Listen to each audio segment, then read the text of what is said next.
الحمد لله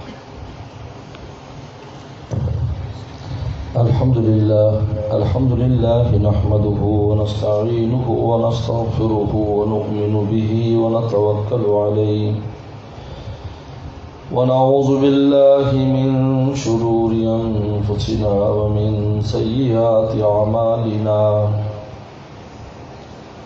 من يهده الله فلا مضل له ومن يضلل فلا هادي له ونشهد أن لا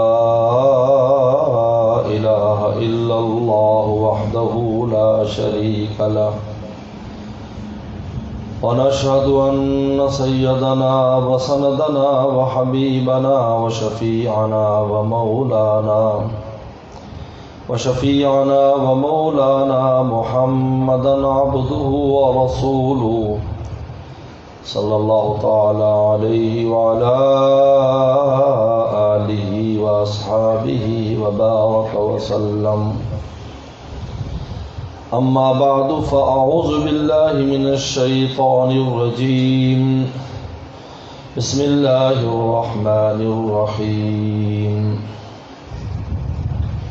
لا أقسم بيوم القيامة ولا أقسم بالنفس اللوامة يحسب الإنسان أن لن نجمع عظامه بلى قادرين على أن نسوي بنانه. وقال النبي صلى الله عليه وسلم الكيس من دان نفسه وعمل لما بعد الموت أو كما قال عليه الصلاة والسلام. صدق الله وصدق رسوله النبي الكريم. میرے محترم بزرگوں دوستو، اللہ تعالیٰ نے قرآن مجید میں نفس لوامہ کی قسم کھائی. لا اقسم بیوم القیامہ ولا اقسم بالنفس اللوامہ. میں قسم کھاتا ہوں قیامت کے دن کی اور اس نفس کی جو نالائقی بھی کراتا ہے اور پھر رلاتا بھی ہے. نفس لوامہ، ملامت گر.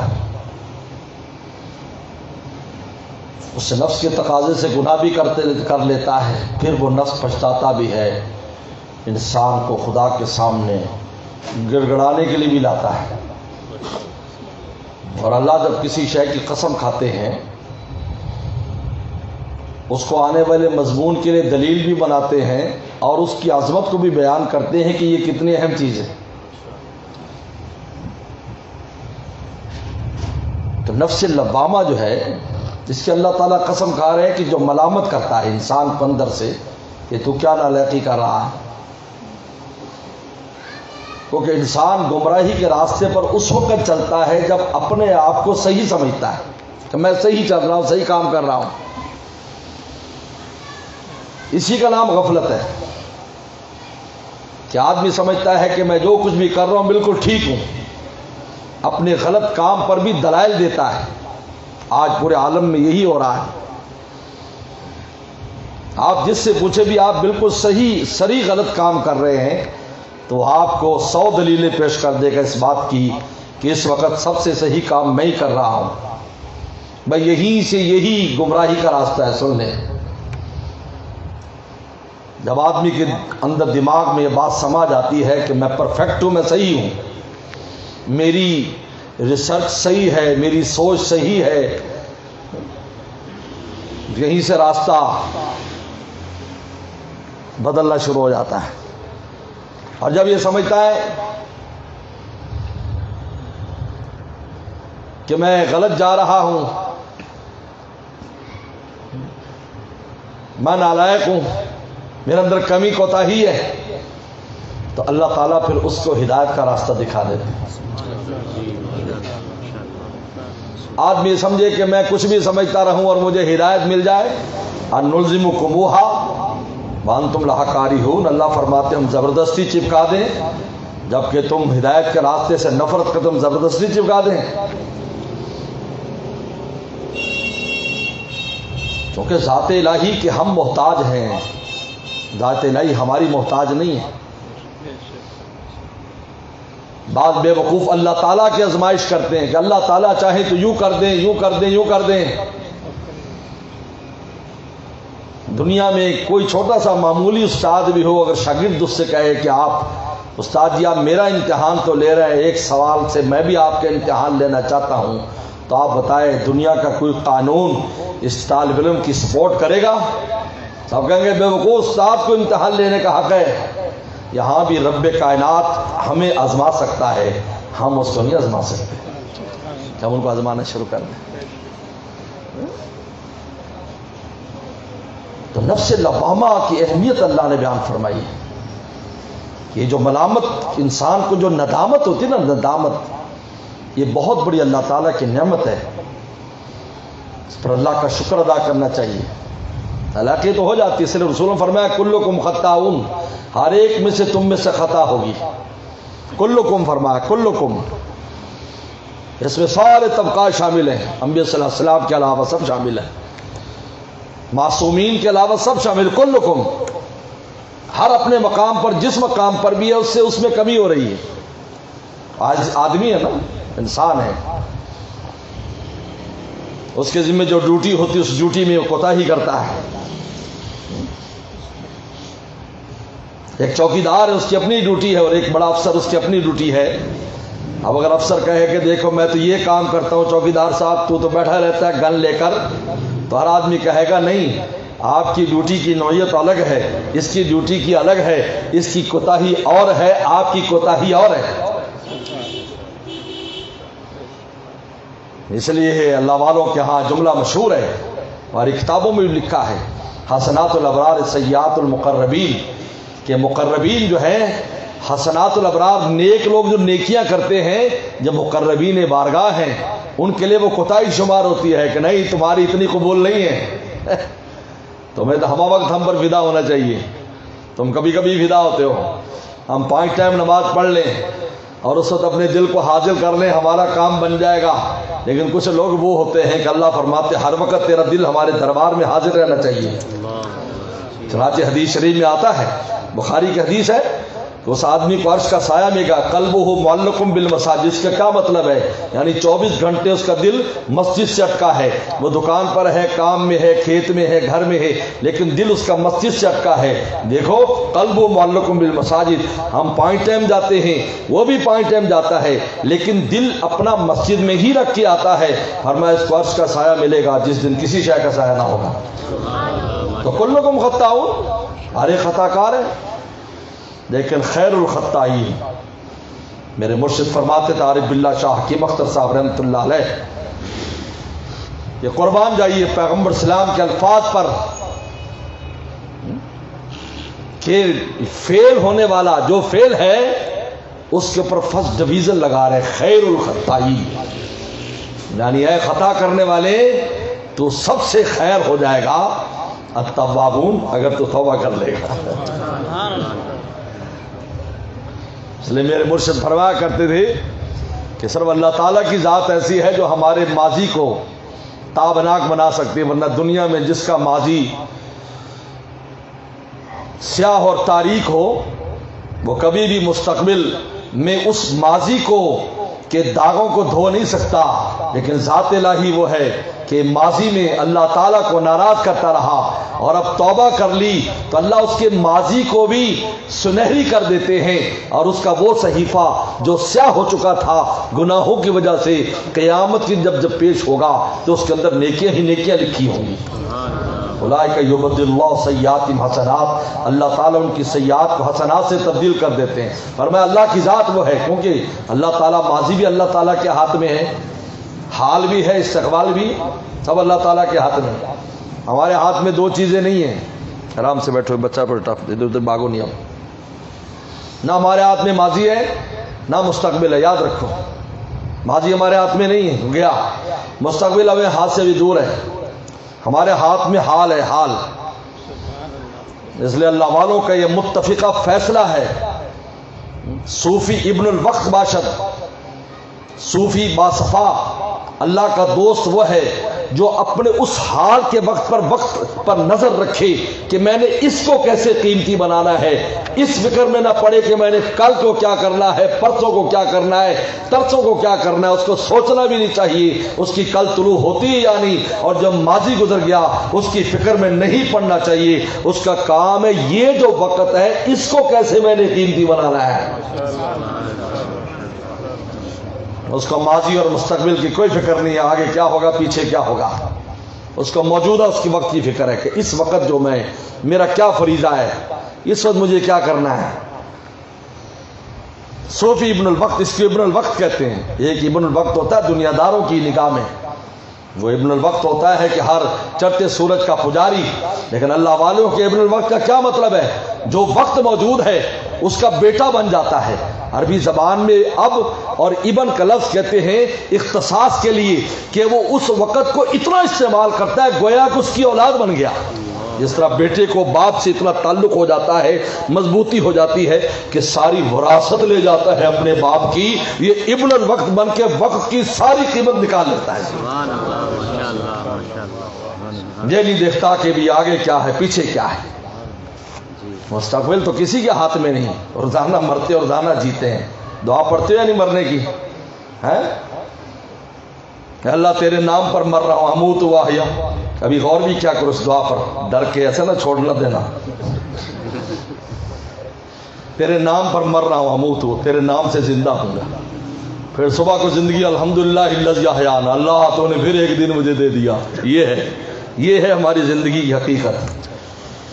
یہ سالوں سال کے جو منصوبے، اگلے سال یہ کریں گے، پچھلے سال یہ کریں گے، فلانے سال یہ کریں گے، میاں ہر دن تو ایکسٹینشن لے کر آتا ہے۔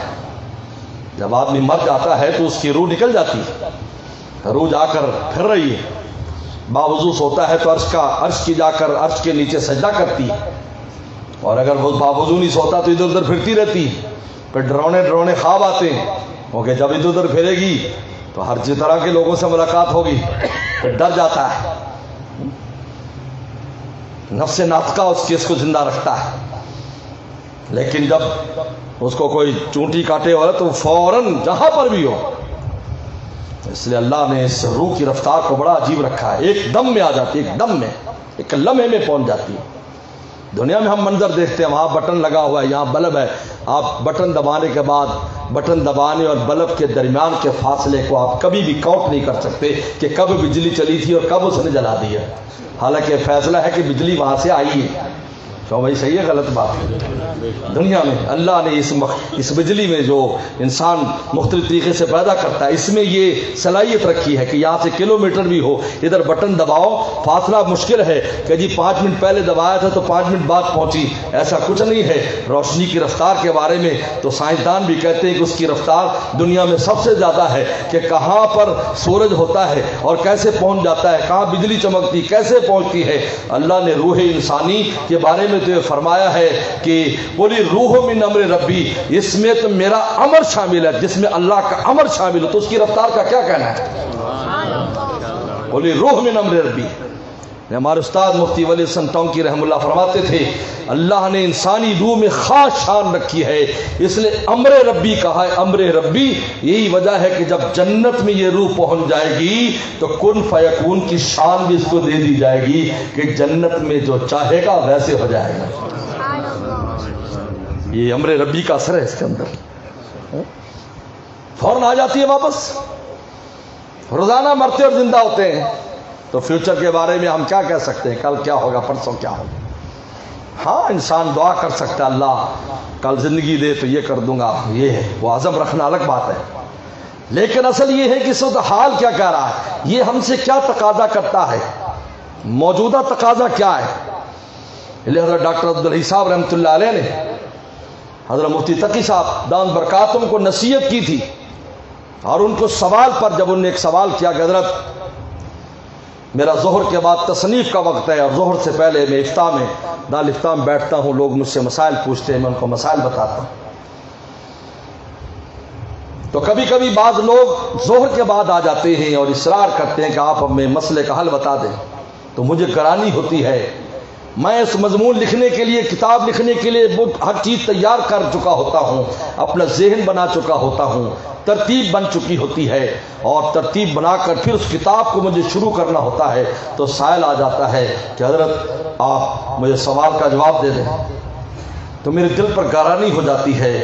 کبھی میں ڈانٹ بھی دیتا ہوں کہ آپ وقت پر آنا چاہیے، تو میرا یہ کہنا کیسا ہے، یہ گرانی محسوس کرنا کیسا ہے۔ تو ڈاکٹر صاحب ان کے مرشد تھے، حضرت نے فرمایا، ڈاکٹر صاحب رحمۃ اللہ علیہ نے، مفتی صاحب یہ بتاؤ کتاب کس کے لیے تصنیف کرنی ہے آپ نے، اور مسئلہ کس کے لیے بتانا ہے، کہ کتاب بھی اجر و ثواب کے لیے، خدا کو راضی کرنے کے لیے، اور مسئلہ بھی اس کے لیے۔ کہا کہ کیا مسئلہ بتانے میں اجر و ثواب مل رہا ہے یا نہیں، اللہ تعالیٰ خوش ہو رہے ہیں یا نہیں؟ کہا کہ خوش ہو رہے ہیں۔ کہا کہ جب دونوں کا مقصد ایک ہے تو پھر اس سائل کو تم کیوں اس کے برگرانی محسوس کرتے ہو؟ تمہیں تو وقتی تقاضے کو دیکھنا ہے، کتاب تو کب چھپے گی، اس وقتی تقاضا ہے کہ مسلمان ایک سوال لے کر اس کو حل کرو۔ صوفی ابن الوقت بادشاہ، یہ بات اگر ہمیں سمجھ میں آ جائے ہمارا وقت کبھی ضائع نہ ہو۔ ہم اپنے وقت کو اسی طرح ضائع کرتے ہیں کہ ہم کل کریں گے، پرسوں کریں گے، گھنٹے کے بعد۔ آپ کو وقت ہے، تلاوت کر سکتے ہیں، نہیں تلاوت کا معمول میں نے فجر کا بنایا ہوا ہے، یہ فجر کا معمول آسمان سے لکھا ہوا ہے، لکھا ہوا ہے فجر کے بعد ہی تلاوت کرنی، اور کوئی وقت میں نہیں کرنی۔ بولو۔ حضرت مولانا نظامی رحمۃ اللہ علیہ کے میں نے خود ان سے سنا کہ حضرت ڈاکٹر صاحب رحمۃ اللہ علیہ نے نصیحت کی، مولانا تسبیح پاس رکھ کر اس پر نظر رکھا کرو، اپنا کام تصنیف ہی کرتے رہو یا جو بھی کام کرتے رہو، جو ہی وقت بن جائے تو جلدی سے تصویر کھینچ لیا کرو اور اپنا ذکر شروع کر دیا کرو، تمہارے معمولات بھی کبھی ناکا نہیں ہوں گے، اور جو وقت تھوڑا بچے گا وہ بھی قیمتی بن جائے گا۔ ابن جوزی کے بارے میں لکھا، علامہ ابن جوزی بہت بڑا انسان گزرا ہے، 1000 سے زائد عربی کی تصنیفات ہیں، بعض اتنی بڑی بڑی تصنیفات ہیں، 20 جلدوں پر مشتمل، اور عربی کا ایک صفحہ ہو تو اس کا ترجمہ کرنے لگے تو 10 صفحے بن جاتے ہیں، اور اتنا کچھ لکھا، اتنا لکھا کہ وصیت کی موت کے وقت کہ جب میں مر جاؤں تو میرا پانی جو ہے نا نہلانے کا، وہ ان تراشوں سے تم نے گرم کرنا ہے جو تراشے قلم گھڑنے میں جمع ہو گئے، 2.5 بوریاں تھی وہ تقریباً، تو اس سے بھی زیادہ تھی جو تراشے قلم کی، اور جو بچ جائے تو میری قبر میں رکھ دینا۔ اللہ پوچھے کیا لے کے آیا ہے؟ کہا کہ اللہ ان تلاشوں سے اندازہ کیجیے کہ میں نے زندگی کی شے میں بسر کی۔ بہت بڑا انسان ہے ابن جوزی رحمۃ اللہ علیہ۔ انہوں نے اپنے معمولات میں لکھا ہے،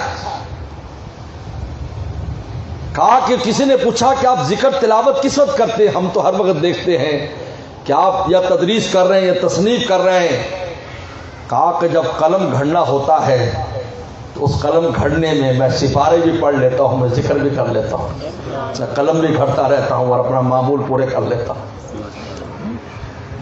آج ہمیں کوئی تھوڑا سا معمول دے دے، کہا جی حضرت صاحب مصروفیت بڑی ٹائم نہیں ہے۔ مفتی شفیع صاحب رحمۃ اللہ علیہ سے کسی نے کہا کہ حضرت کس طرح بہت مصروفیت ہے، بہت بزی پرسن ہے۔ شیفرڈ میں بزنس کا معنی جس کی نس نس بزی ہو جائے۔ حضرت مفتی صاحب رحمۃ اللہ نے بڑی خوبصورت بات فرمائی، فرمایا یہ بتاؤ اس دیوار میں کیل لگانے کا سوراخ ہے؟ کہا کہ نہیں۔ کہا کیسے لگاؤ گے؟ کہا کہ جب زور سے ہتھوڑا 2-4 دفعہ ماریں گے تو جگہ بنا لے گا۔ فرمایا کسی نیکی کے معمول بھی اسی طرح بیچ میں گھسا دیا کرو، جگہ خود ہی بنا لے گا۔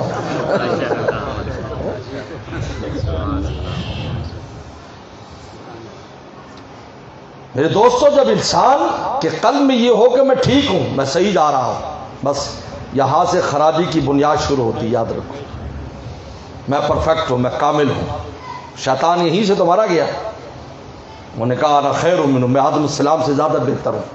اور آدم السلام جن کو نبوت دے دی گئی وہ کہہ رہے ربنا ظلمنا، اللہ ہم سے تو ظلم ہو گیا، معاف کر دے۔ دیکھو فرق کتنا ہے، کتنا فرق ہے دونوں میں۔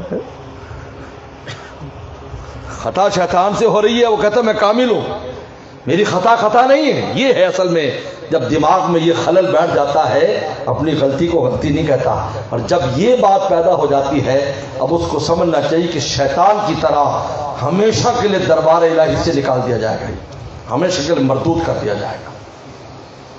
اور آدم صلی اللہ علیہ وسلم ربنا ظلمنا، مولانا رومی فرماتے ہیں کہ جو آدم السلام کی خاص اولاد ہے، نفح ربنا انا ظلمنا دمن، وہ ہر وقت انا ظلمنا کے نعرے لگاتے رہتے ہیں، اللہ ہم سے ظلم ہو گیا، ہم سے ظلم ہو گیا. سب کچھ کرتے بھی ہیں لیکن ظلمنا کا لفظ نہیں چھوڑتے. اے اللہ ہم نے ظلم کیا. تو ان کے بابا نے یہ نعرہ لگایا ہے تو اولاد کیوں نہ نعرہ لگائے؟ بابا کہہ رہا ظلمنا، اللہ ہمارا کہ سب سے پہلے، یعنی سب سے پہلا انسان، سب سے پہلے پیغمبر، سب سے پہلے اللہ تعالیٰ کے زمین پر خلیفہ، جن کے پیٹھ سے 1,24,000 پیغمبروں نے جن کی نسل میں آنا تھا، اور کتنے بڑے بڑے لازم الشان لوگوں نے جس کی نسل میں آنا تھا. آپ بتائیے اس بابا کی کتنی قیمت کہ پوری ملائکہ سے جن کو سجدہ کرایا گیا. آپ بتائیں، وہ کہتا ہے انا ظلمنا، اللہ ہم سے ظلم ہو گیا، ہمیں تو معاف کر دیجئے.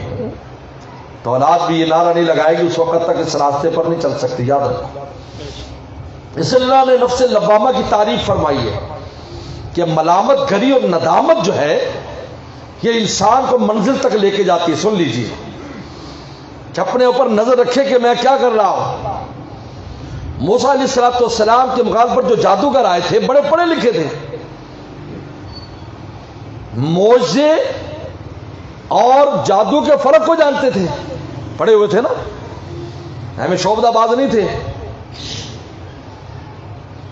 جب موسیٰ علیہ السلام نے جب وہ لاٹھی پھینکی اور اپنا عصا پھینکا، اس سے پہلے وہ رسیاں جو تھیں وہ سب ہل رہی تھی، ایسے لگے سانپ ہے. دل میں خوف آ گیا، موسیٰ علیہ السلام خوف آ گیا. ایک عجیب بات لکھی ہے کہ جو خوف ہے، خشیت الخوف، یہ پیغمبروں پر آتا ہے. خشیت الخوف کہ پتہ نہیں کیا ہو جائے، اب کیا ہو جائے. یہ نہیں اس مخلوق کی طرف سے، خالق کی طرف سے کیا آزمائش آ جائے، یہ خوف ہوتا ہے. یہ مخلوق کا نہیں، خالق کا. انی لا یخاف لدی المرسلون. خشیت خوف آتی ہے کس بات کی؟ اس کی، اور دل ادراک کرتا ہے. اس لیے مفسرین نے بات لکھی ہے، مولانا شبیر عثمانی رحمہ اللہ بہت بڑے مفسر ہیں، بڑے عجیب باتیں فرماتے ہیں. وہ فرماتے ہیں کہ حضرت ابراہیم صلی اللہ علیہ وسلم کے پاس جو فرشتے آئے تھے جن کے پاس عذاب کا کوڑا تھا جو قوم لوط پر برسانا تھا، تو اس میں قرآن میں آیا فوج منہم خیفہ، آپ ڈر گئے ان سے. وہ کھانا نہیں کھا رہے تھے تو آپ ڈر گئے. کہا کہ ان سے نہیں ڈرے تھے، فرشتے تو رات دن ان کے پاس آتے تھے. وہ ڈرے کس سے تھے؟ ان کے پاس جو عذاب کے وارنٹ تھے نا، ریڈ وارنٹ آتا ہے جب کسی کو پھانسی دینی ہو، وہ جو ان کے پاس عذاب کے وہ تھے، ان کے دل نے اس کا ادراک کر لیا. وہ جلال الہی کو لے کر جا رہے تھے، اس کا ان کے دل پر اثر پڑا، اور جیسا منہم خیفہ، ڈر گئے. یعنی یہ ڈر ان سے نہیں تھا، یہ خشیت الہی اور خوف الہی کا ڈر تھا. سن لو اچھی طرح، ہم ایک سطحی بات سمجھ لیتے ہیں. کہا کہ فرشتے تو رات دن آتے تھے، اجنبی بھی آتے تھے، روزانہ حضرت کے ہاں مہمانداری ہوتی تھی، آپ کھانا نہیں کھا رہے. مولانا عثمانی فرماتے ہیں اصل میں وہ عذاب الہی کا قلب ادراک کر رہا تھا کہ جو لوگ ہیں ان کے پاس تو خاص ایسی چیز ہے جس کی وجہ سے دل میں خوف محسوس کر رہا ہوں. انہوں نے کہا انا مرسلون، کہا کہ ہم رسول ہیں اور عذاب لے کے جا رہے ہیں. تو پھر جھگڑنے لگے، ٹھہرو وہاں تو لوط بھی ہے، کیا کرو گے کیا نہیں. اور انہ لأوّاہ کریم، کہا کہ بہت کرم والے اور بہت نرم دل تھے ابراہیم، اس لیے جھگڑنے لگے کہ بھئی کچھ وقفہ دو. عجیب بات ہے. جس طرح ایک بڑی خوبصورت بات ایک مفسر نے لکھی ہے کہ 40 سال تک یعقوب السلام یوسف السلام کی محبت میں روتے رہے. سوال ہوتا ہے پیغمبر، اتنا عظیم الشان پیغمبر، پوری بنی اسرائیل ان کے نام سے، ان کا نام اسرائیل تھا، ان کی اولاد آگے بنی اسرائیل کہلاتی۔ ایک بیٹے کی محبت میں 40 سال روتے رہے۔ کہا کہ بیٹے کی محبت میں نہیں، ان کے اندر جو نبوت کا موتی دیکھا تھا دراصل اس میں روتے تھے، اور یہ مولا کے لیے رونا تھا، بیٹے کے لیے نہیں۔ یہ رونا بھی مولا کے لیے تھا، کیونکہ ان سے وہ سمجھ گئے تھے، ان کی بصیرت سمجھ گئی تھی، اسی وجہ سے وہ انتظار میں رہے کہ جب اللہ تعالیٰ نے ان میں یہ خصوصیت رکھی ہے یہ اندر چل کر پیغمبر بنیں گے۔ 40 سال انتظار کیا، کیونکہ 40 سال کے بعد ہی پیغمبری کا ظہور ہوتا ہے، پیغمبری کا ظہور 40 سال کے بعد ہوتا ہے۔ آپ انتظار میں رہے اور سب نے کہا کہ اب تو عرصہ دراز ہو گیا اور آپ اب بھی یاد کرتے ہو؟ انہوں نے کہا کہ میں جانتا ہوں میرے دل میں جو بات ہے تم نہیں جانتے، انی لأجد ریح یوسف لولا ان تفندون، مجھے یوسف کی خوشبو آ رہی ہے، اگرچہ تم کہو یہ سٹیا گیا ہے محبت میں۔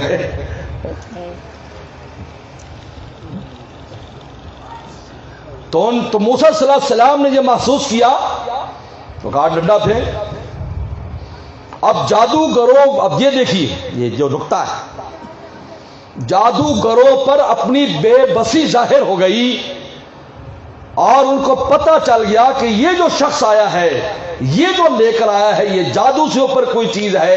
اگر جادو ہوتا تو ہم بڑے ماہر ہیں، اس پورے ملک میں ایسا آدمی نہیں ہے، یہ کوئی اور چیز لے کر آیا ہے۔ جب ان کے دل میں اپنی کم مائگی، کم علمی اور عاجزی آئی، اللہ نے ان کے لیے ہدایت کا راستہ کھول دیا۔ آمنا برب العالمین، رب موسیٰ و ہارون، کہا کہ رب موسیٰ و ہارون، موسیٰ اور ہارون کا رب کہا، کہیں فرعون نے اسے نہ سمجھے رب العالمین سے مجھے ہی مان رہے ہیں۔ کہا کہ تو نہیں کہو گے اپنے آپ کو رب کہنا، ربکم الاعلیٰ، وہ بھی رب میں سے اعلیٰ کہتے ہیں، اونچے والا رب ہے۔ جب عاجزی آئی ان کے دل میں، درماندگی آئی، اس لیے ہمارے ہاں ہم نے اپنے بزرگوں سے سنا، من عرف نفسہ عرف ربہ، جو اپنے آپ کو پہچان لیتا ہے رب کو پہچان لیتا ہے۔ اب اس کا معنی کیا ہے؟ اس کا معنی یہ کہ جب انسان پر اپنی عجز اور انکساری، اپنی درماندگی اور بے بسی ظاہر ہو جاتی ہے کہ میں کچھ نہیں کر سکتا، میں کچھ نہیں ہوں، اس دن اللہ تعالیٰ کی ذات اس پر کھل جاتی ہے، ورنہ خود انسان کی ذات خود حجاب ہے۔ یاد رکھو، میرے مرشد نے معارف مصنوی میں لکھا ہے، معارف مصنوی عجیب لکھا ہے کہ معشوق ظاہر، عاشق پردہ۔ معشوق تو ظاہر ہے لیکن عاشق خود پردہ بنا ہوا ہے، جو دیکھ نہیں پا رہا ہے۔ اللہ تو ہر طرف ہے لیکن ہمیں نظر نہیں آ رہا، کیوں؟ ہم خود حجاب ہے، کیونکہ ہم اپنے اندر سے نہیں نکل پاتے۔ اور معشوق زندہ، عاشق مردہ۔ جب یہ عاشق مردہ ہو جاتا ہے تو پھر اس کو معشوق ہر طرف زندہ نظر آتا ہے۔ ورنہ یہ ہے دوری اور حضوری کا طریقہ۔ اگر اپنے آپ اور اپنی ذات سامنے ہے تو کبھی بھی اس کو حضوری نصیب نہیں ہوگی، اور جب اپنی ذات سے یہ نکل جاتا ہے تو پھر میرے مرشد کا وہ کتنا پیارا شعر ہے کہ چھایا ہے دل پہ جب سے تیری یاد کا عالم، چھایا ہے دل پہ جب سے تیری یاد کا عالم، ہر ذرہ مجھے مظہر جانا نظر آیا۔ ہر طرف اللہ تعالیٰ کے جلوے نظر آتے ہیں، ہر کام میں پیچھے اللہ تعالیٰ نظر آتے ہیں، یہ اللہ تعالیٰ کار فرما ہے، اللہ تعالیٰ یہ کر رہے ہیں۔ اس لیے کسی مولا رومی نے کہا کہ لوگوں، تم سمجھتے ہو کہ چین کے جو ہرن ہیں یہ ان کے نافے میں مشک اور خوشبو ہے؟ فرمایا کہ نہیں، خوشبو تو میرے دو یار کی ہے، لیکن نام چین کے ہرنوں کا لگ گیا، لیکن اصل خوشبو تو اوپر والے کی ہے۔ ورنہ خون میں کہاں سے خوشبو آئی؟ خون تو کہ نجس چیز ہے، لیکن اگر اس میں خوشبو آ رہی ہے تو خوشبو ڈالنے والا کوئی اور ذات ہے، یہ خوشبو کسی اور ذات کی ہے۔ دیکھنے میں نظر آ رہا ہے کہ آہوئے خوتن اور آہوئے چین جو ہے، خوتن میں، ہمارا خوتن بھی چین میں ہے، ہمارے ابا کا وطن ہے، وہاں بہت پائے جاتے ہیں۔ آہو کہتے ہیں اس کو ہرن کو، نافے والا ہرن۔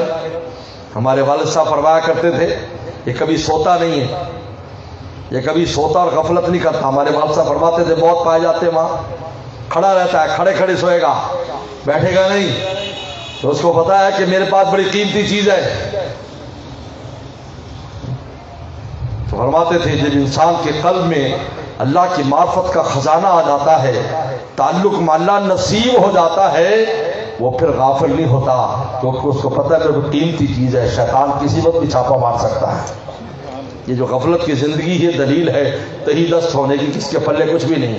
مجھے بتاؤ، آپ بس میں آپ نے بھی سفر کیا ہوگا، ٹرین میں بھی سفر کیا ہوگا، جہاز میں بھی سفر کیا ہوگا، آپ کے جیب میں اچھی خاصی رقم رکھی ہو، $1000-1200 بھی ہوں، روپے بھی ہوں، تو آپ کبھی بھی آپ کو نیند نہیں آئے گی، بلکہ بار بار ادھر ادھر ہاتھ مارتے رہو کہ خارج کی اس سے کہ بٹوا صحیح ہے، موجود ہے کہ نہیں، صحیح ہے نہیں. اور آج کل موبائل فون تو سب کے پاس، اس کو آپ بار بار ہاتھ مارتے رہتے ہے یا نہیں ہے بھائی، ہے. اور اگر جیب میں کچھ نہیں ہوگا وہ ایسے خراٹے لگائے گا پوری بس، دیکھے گی یہ کہاں کیسے خراٹا لگا رہا ہے. یہ خراٹا بھی یہ نعمت ہے، اسے اچھی نیند آنا.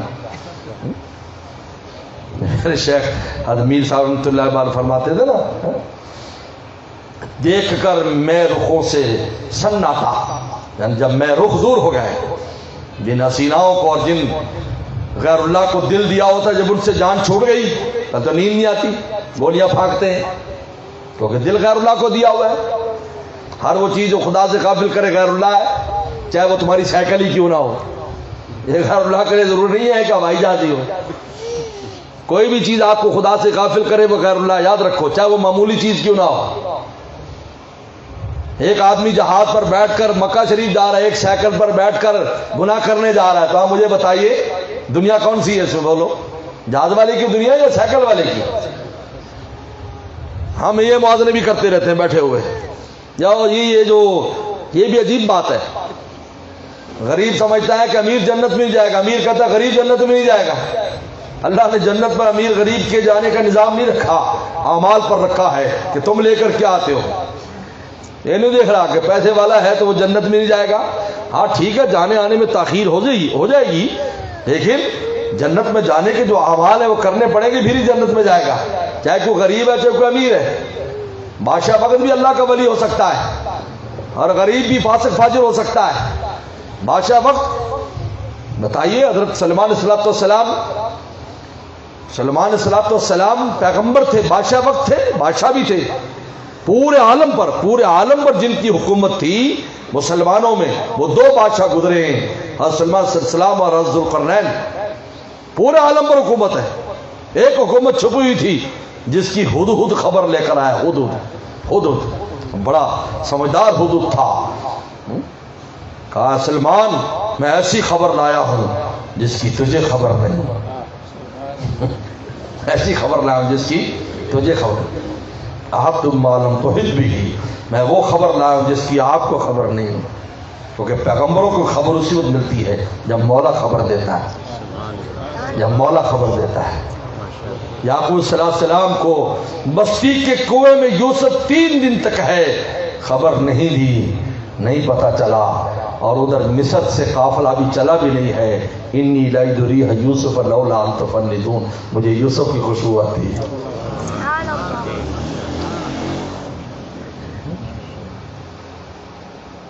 تو ایک حکومت تھی جو رہ گئی تھی، اس کو بھی اپنے تابع کر لیا.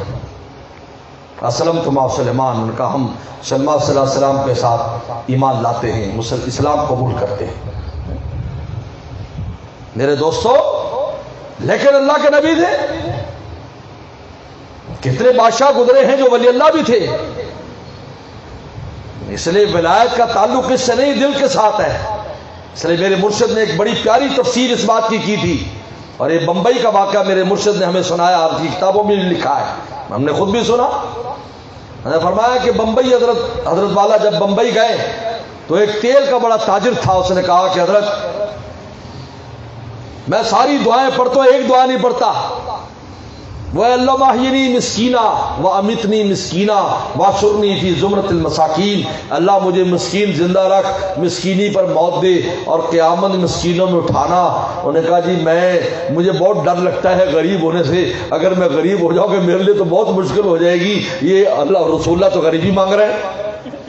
تو میرے شیخ نے فرمایا نہیں، اس کا مطلب یہ نہیں، مسکین کا دل کا مسکین ہے کہ پوری دنیا کا مالک ہو لیکن دل اس کا خدا سے جڑا ہو کہ میں کچھ بھی نہیں ہوں۔ دل کی مسکینی چاہیے، دل کی مسکینی، جس کو حدیث شریف میں آیا ہے کہ انسان کے قلب میں اللہ کی ذات پر جو اعتماد ہو وہ ہاتھ کی چیز سے زیادہ ہو، تب تم زاہد ہو۔ تمہارے ہاتھ میں ایک چیز ہے، پانی پینے والا، یہ پانی ہے ابھی پی لوں گا میں، لیکن دل میں اعتماد زیادہ خدا کی ذات پر ہو، وہ چاہیں گے تو مجھے فائدہ دے گا، ہو سکتا ہے کہ یہ مجھے نقصان دے دے، یہ خدا کے ہاتھ میں ہے۔ جس کا تعلق قلب کے ساتھ ہے، تواضع مراد ہے۔ آجنی مسکینہ، مجھے متواضع زندہ رکھ، متواضع مٹ کے رہوں، کچھ میری کسی شے پہ نگاہ نہ ہو، کسی چیز پر میری نگاہ نہ ہو۔ امیتنی مسکینہ معاشرنی فی زمرۃ المساکین، مسکینوں میں مجھے موت دینا۔ کہا کہ حضرت بس آج سے میں نے دعا شروع کر دی۔ وہاں یہ نہیں ہے، کوئی ایسی وہ نہیں ہے، وہاں تو دیکھا جاتا ہے کہ دل کس کو دیا ہے، مال اللہ نے دیا اور دل مولا کو دیا ہے۔ اللہ کے ہاں یہ ولیوں کی سب میں غریب ہے، دنیا نہیں ہے، اور دل غیر اللہ کو دیا ہے۔ اس لیے حدیث شریف میں آتا ہے کہ سب سے وہ انسان بد نصیب ہے کہ جس کو دنیا بھی نہیں ملی اور مالا بھی نہیں ملا، اللہ بھی نہیں ملا۔ حضرت تھانوی رحمہ اللہ نے ایک واقعہ لکھا ہے اور پھر بڑے افسوس کا اظہار کیا ہے، کہا کہ صحابہ کے زمانے میں اور پہلے زمانے میں مقابلہ مشکل تھا۔ غریب صحابہ رسول اللہ کے پاس آئے کہ حضرت ہم غریب ہیں، صدقہ خیرات نہیں کر سکتے، زکاتیں نہیں دیتے، جہاد میں ہم جانے تو دے دیتے ہیں لیکن مال نہیں دیتے، ہم کیا کریں؟ ہم ان کے برابر کیسے ہو سکتے ہیں؟ وہ ہماری طرح نیکیاں بھی کرتے ہیں اور صدقہ خیرات، مالی صدقات بھی دیتے ہیں۔ انہوں نے کہا دیکھو، ہر نماز کے بعد تسبیح فاطمی کیا کرو، 33 بار سبحان اللہ، 33 بار الحمدللہ، 34 بار اللہ اکبر، ہر نماز کے بعد پڑھا کرو تو تم آخرت میں ان کے برابر ہو جاؤ گے۔ جب صدقہ خیرات دے کر جہاں پہنچیں گے تم تسبیح کر کے وہاں پہنچ جاؤ گے۔ رسول اللہ نے ان غرباء صحابہ کو مشورہ دیا، اس کو تسبیح فاطمی کہتے ہیں، کیونکہ رسول اللہ نے حضرت فاطمہ الزہرا کو دی تھی جب انہوں نے آپ سے آ کر جو ہے نا غلام مانگے تھے، تو نے فرمایا میری فاطمہ، میں اگر اس سے اچھی چیز تجھے دے دوں جو غلاموں سے بہتر ہو تو یہ تسبیح دے دی۔ تو ہم جب بنوری ٹون پڑھتے تھے تو بنوری ٹون میں پہلے زمانے میں، اب تو پتہ نہیں، پہلے زمانے میں زیادہ سونا نہیں ملتا تھا، نیند کم ہوتی تھی۔ ہمارے حضرت کے ہاں بھی یہ ہوتا تھا، نیند کم۔ جب آدمی کی نیند کم ہو نا تو نفس کوئی شرارت نہیں کرتا، اس کو ایک ہی فکر ہوتی ہے ٹائم ملے اور سو جائے۔ ہمارے حضرت کے ہاں بھی ہوتا تھا، اس لیے حضرت کے ہاں رات سوئے ہوئے اٹھا دیتے تھے، 2 بجے مجلس ہو رہی، تو اٹھاؤ جلدی بلاؤ جلدی بلاؤ، اور کہا وضو بھی نہیں کرنے، ایسے آ جاؤ، جلدی آ جاؤ، جلدی آ کر بات سنو ہماری۔ مضمون اللہ نے دیا ہے، فرماتے تھے جب بارش جب چاہے ہو جائے تو تمہارا کام ہے نہ نہانا، یہ تھوڑی کہ ٹائم ہوگا فلاں وقت بارش ہوگی، جس وقت بھی بارش ہو جائے نہاؤ بس۔ بولو بھائی بارش بتا کے آتی، یہ محکمہ موسمیات والے تو کہتے رہتے ہیں، ہم کتنے دن سے کہہ رہے ہیں ابھی تک نہیں ہوئی۔ تو دل کا موسم بھی اسی طرح بارش کی طرح، جب چاہے اللہ مضمون بھیج دے بس فوراً سن لو۔ حضرت 2 بجے اٹھا لیتے، 1:30 بجے اٹھا لے، جلدی آؤ۔ تو نیند کی جو ہے وہ تو ہمیں استاد پھر یہ تسبیح کراتے تھے، دیکھو تمہیں چونکہ نیند کم ہوتی ہے صبح، پھر تمہیں یہ پڑھ کے سویا کرو، آپ بھی تجربہ کر لو، اگر کم بھی نیند ہوگی، چند گھنٹے بھی سو گے، صبح ایسے اٹھو گے پتہ نہیں 6-7 گھنٹے تم سو لی، یہ تسبیح بات نہیں تو یہ دے دی۔ اب حضرات صحابہ اکرام نے جب پہلی نماز ہوئی تو صحابہ اکرام کا معمول تھا نماز ہوتی چلے جاتے تھے، نوافل اور سنتیں گھر میں پڑھتے تھے، پہلے یہ تھا۔ لیکن حضرت تھانوی رحمہ اللہ لکھا ہے اس زمانے میں مسجد میں پڑھنا افضل ہے، کیونکہ گھروں میں اول تو جگہ ہی نہیں ہے، اور اگر جگہ ہے تو وہاں پر جا کر سستی ہو جاتی ہے۔ حضرت تھانوی رحمہ اللہ میں افضل ہی ہے پڑھ لے تاکہ وہ ناغہ اور قضا نہ ہو۔ حضرت تھانوی رحمہ اللہ صاف لکھا ہے اس پر، ورنہ صحابہ کے زمانے میں یہ تھا گھروں میں جا کر نمازیں پڑھتے تھے، اپنی سنتیں وغیرہ پڑھتے تھے۔ تو اب جب سب صحابہ نکل گئے جو اللہ نے جن کو مال دیا تھا، جو صدقہ خیرات کرتے تھے، تو غریب صحابہ سارے بیٹھے ہوئے تسبیح پھیر رہے ہیں اور سیدوں سے پوچھ رہے ہیں کہ یار یہ کیا کر رہے ہیں؟ انہوں نے کہا کہ پتہ نہیں بھائی یہ کیا کر رہے ہیں. اب تو پہلے تو سارے چلے جاتے، اکٹھے آتے تھے، ہیلو ہیلو آئے بھی ہو جاتا تھا. اب تو یہ سارے کچھ اور کام میں لگے. سب نے باہر انتظار کیا. جب وہ سب باہر نکلے، انہوں نے کہا بھی تم کیا کر رہے تھے؟ انہوں نے کہا بھی ہم نے تو وسلم سے سوال کیا اور انہوں نے حضرت نے ہمیں یہ بتایا، اور جب اگلا ٹائم ہوا تو سارے تسبیح پھیر رہے ہیں. تو صحابہ پھر گئے، غربا صحابہ کہ حضرت انہوں نے بھی تسبیح شروع کر دی. فرمایا بھی یہ تو اللہ کا فضل ہے. تو حضرت تھانوی رحم اللہ نے آہ بھر کر یہ حدیث بیان کر کے فرمایا کہ اس زمانے میں مشکل تھا مقابلہ کرنا کہ جو اعمال مالدار کرتا تھا غریب کرتا تھا، غریب کرتا تو مالدار بھی کرتا تھا. اس زمانے میں آسان ہے کہ مال والے غافل ہیں، غریب آگے نکل کر خدا کے کہاں سے کہاں پہنچ سکتا ہے. لیکن افسوس کہ غریب بھی غافل ہے، امیر بھی غافل ہے، دونوں غفلت کا شکار ہیں. دونوں موہوم امیدیں باندھے بیٹھے ہیں کہ ہمیں بس جنت مل جائے گی، جنت مل جائے گی. ہے جیسے حسن بصری سے کسی نے کہا کہ جی میں نے کلمہ پڑھ لیا، فرمایا کلمہ کنجی ہے میرے پاس، جنت کی کنجی ہے. کہا کہ کنجی میں دندانے بھی ہوتے ہیں تب جا کر کھلتا ہے. یہ اعمال کو اللہ نے دندانوں کو بنائے ہیں، جب تک یہ نہیں ہوں گے اس وقت تک تیری کنجی لگنے والی نہیں ہے. بس میرے دوستو وقت پورا ہو چکا ہے. ہمیشہ اپنے اوپر نظر رکھے، اپنی ترماندگی اور عاجزی پر نظر رکھے. کبھی بھی اپنے اندر پندار نہ آنے دے کہ میں ہوں. ہمیشہ اللہ کے فضل پر نظر رکھے. مجھے حضرت کا شعر بہت پسند ہے، کام بنتا ہے فضل سے اختر. فضل کا، ہم فضل کے آسرے پر ہیں. ہم جو اعمال کر رہے ہیں، حکم ہے نماز پڑھ رہے ہیں سب کچھ، لیکن کام فضل سے بنے گا. کیونکہ ہماری تو نیکیوں کے اندر بھی کوتاہیاں ہیں. کوتاہیاں تو اللہ معاف فرمائے، وہ تو ہے ہی کوتاہیاں، نیکی میں کوتاہیاں. کام بنتا ہے فضل سے اختر. فضل کا آسرا لگائے، ہمیشہ فضل پر نظر رکھے. اپنے اندر عجز و انکساری کو ہمیشہ پالے اس کے اندر اپنے اندر. کبھی کوئی پندار نہ آنے دے. یہ نفس، حضرت تھانوی نے لکھا ہے، یہ جو غصہ کرتے ہیں بات بات پر لوگ، یہ بڑا غصے والا ہے جی. حضرت تھانوی نے لکھا ہے غصہ کی منشا اور بنیاد کبر ہے. فرمایا جو غصہ کرتا ہے وہ متکبر انسان ہے. یہ سن لو، ان میں کبر ہے، کیونکہ اس کی مرضی خلاف ہوا نا. انہوں نے کہا جی چائے بنا، آج تو کھچڑی بنانی تھی تو دال بنا دی. دفتر سے آیا اور بیوی غصہ ہوا، دو چار لگا بھی دی. تو اللہ تعالیٰ اگر تمہیں دال ہی کھلانا چاہتے تو پھر پتہ کیا کریں گے. ایک ایسی تھا تو بیوی نے دال بنا لی، غصے ہو گئی. اللہ نے کہا اچھا ٹھیک ہے. اگلے دن پکڑا گیا، جیل میں چلا گیا. اب جیل کی دال 1 مہینہ کھائی. اللہ مجھے معاف کر دیا. تو جو کھلائے گا، گھر والی تو بہت اعلیٰ ہے، اب نہیں کبھی کرتا، میری توبہ. پھر دال کھلائے، پھر ایسے دال کھلائی جاتی ہے. ایسے ہوتا ہے. اللہ معاف فرمائے، اللہ ہم سب کی حفاظت فرمائے. وآخر دعوانا ان الحمد للہ رب العالمین.